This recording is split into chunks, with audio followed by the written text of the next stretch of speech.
Abamakasi avuddeyo n'atulaga girlfriend we. However, nera omugambo gutokomose kyesimanyi bantu mmwe ki exactly kye mwagala. Omuntu atavaayo kubeera nga mulaba ne mwana muwala mutandikirizaawo oyo muli wa bisiyaga. Wadde omulabyeko ne girlfriend egyo emyaka gino obeera ne girlfriend oyo muli wa bisiyaga. Wavaayo n'abalaga girlfriend alololo omumwa tegusirika.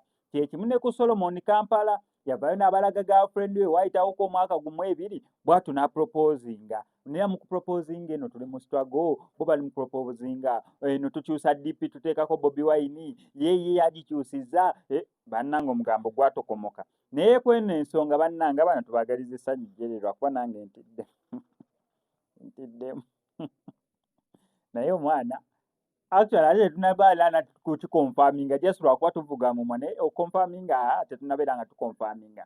Bu video bungi by the way sike kasoose okubeera nga abba postinga ka video ng'ali n'omuwala mu nkolagana efaanaganako ng'eyo. Tujjukira bulungi nnyo video bwe ne muwala wa Desire Luzinda. Yes, nero omugambo twaguvuga ne tugutokomoka mbu Abamakasi ne muwala wa Desire Luzinda bali bati. Munanga wava walonera omuwala omulala gwe yapostinga nera nga ne tugaba bali bubati. Kati waliwo n'oyo omulala gwa postinze kati naye tukigamba mbu bali bati.